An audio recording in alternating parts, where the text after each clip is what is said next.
Makita ko lang magandang panahon sa amin. Yan, kalmada. At wag na natin patagalin, baba na tayo agad. At ang una kong makikita at ito, yun, parang may kulambutan. Siya nga, kulambutan. Sisipatin ko itong maigi. Susubukan ko magigitik. Sapul ka. Uy, nagitik nga. Ganda ng tama. Namuti siya. Yan ang mga gusto kong sipat. Sigurado. So, yan na. At ang sunod, may nakatago sa ilalim. Silipin kong maigi kung ano ito. Silip, silip. Uy, isang sulid. Sipat uli. Sapul ka. Uy, nagitik ko ah. Wow, pangalawang gitik na ito ah. Uy, talaga naman. Napakaswerte ng kamay ko at dalawang igkas parehas gitik. Ikapulso na ng bata itong sulid na ito.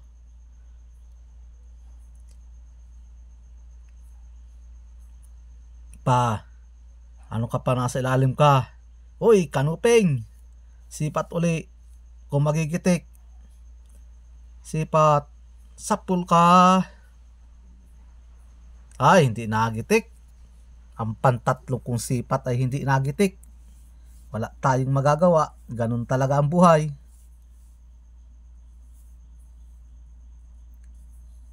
Masarap sana itong pang-ulam. Kaya lang ay mahal ito sa ngayon ay amihanin. 150 ang kilo nito kay Manijira.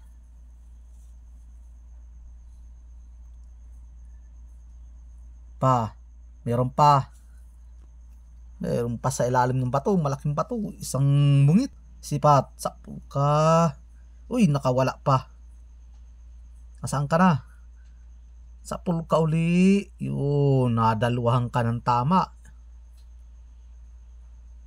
Imbis isa lang, nagpadalwa kang pana. Paano? Hindi nakalampas yung pana ko ay na may sima.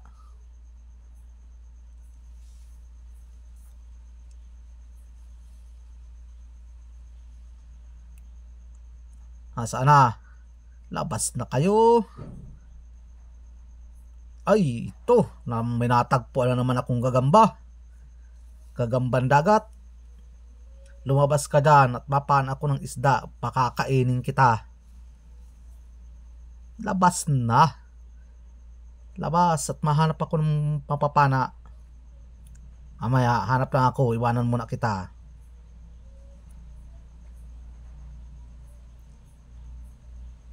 May napansin ako yun. Sa ilalim ng bato.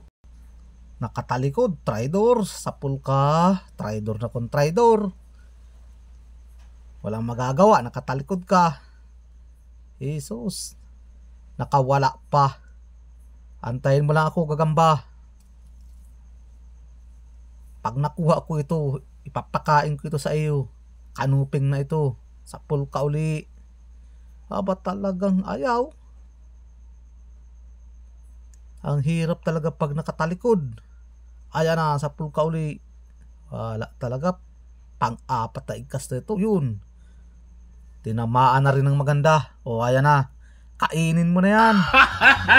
Gagamba, kainin mo na. Uy, ginapangan lang. Ayaw naman kainin. Sige, kainin mo. Bahala ka. Nahanap na lang ako ng iba. At ito, meron naman ako napansin. Kanuping na naman ito. Sipat uli. Nakatago sa ilalim. Sapul ka. Sabi ko na, kanuping. Yung nauna lang pala ay puro gitik. Ito ng pang 3, pang 4, pang 5 na yata ito. Hindi na nagigitik. Aba, buntol na ang kamay ko. Aba, kamay ko. Ayusin mo, huwag ka magpakabuntol. Nakakahiya sa manonood.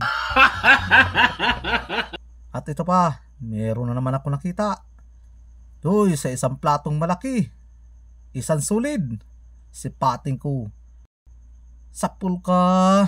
Ay sos. Kanin na lang ang kulang nito. At nayan ka na dyan sa plato.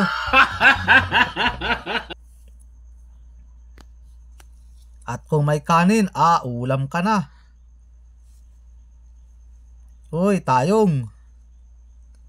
Mga Bisaya, mahilig sa ganitong tayong.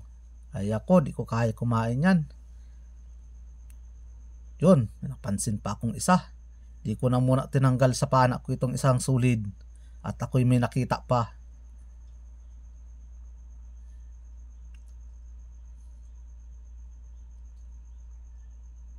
Yan. Kanuping, sapul ka. Uy, talaga nang basta makatalikod. Mahirap tamaan at mahirap makuha. Uulitin kita. Sapul ka. Ano? Yaw, sa wakas, nagitik ka din. Nagka-ortal na pati ako.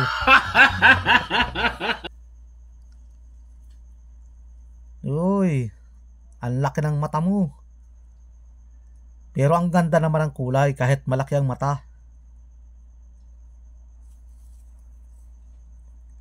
Di pwedeng maiulam, mahal ang isda na ito.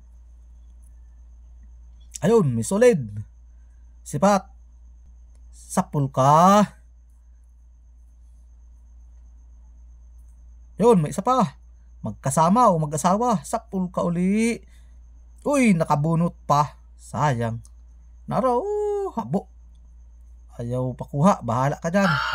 Hanap talaga ng iba.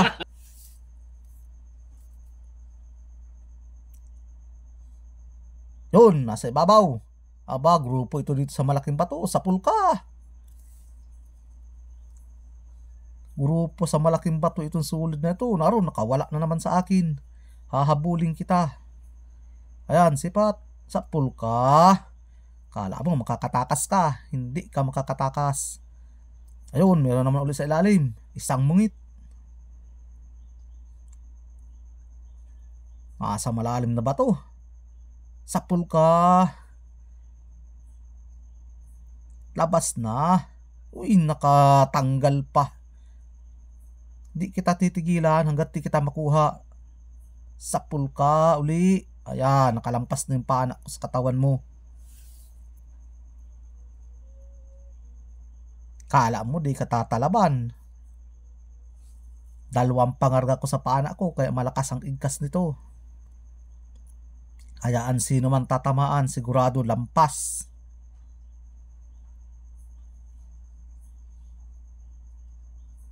Dandahan lang tayo ng langoy. Ganito ang nagsisikap kahit malamig. Grabe ang lamig ng tubig ngayon. Hindi talaga matagal. At ito, may napansin na ulit sa ilalim. Sipat, sapul ka. Uy, isus na kanuping ito. Uy, kaahanan po ito. Natagpuan ko. Kulambutan. Sipat uli. Sapul ka. Uy, nagitik yung kalahati. Kalahati lang ang nagputi. Hindi siya napuruhan na maigi. Wala tayong magagawa. Hindi napuruhan na maigi. Masarap sana itong adobuhin. Dati ay mahal ito. 200 ang kilo. Ngayon nagbaba. Naging 120 na lang. Ano ba naman nangyayari dito sa Pilipinas? Pamahal ang bilihin. Ang kalakal pamura. Ay talagang maghihirap talaga ang mahirap. Ang mayaman lalong yumayaman. Ganyan talaga, walang magagawa.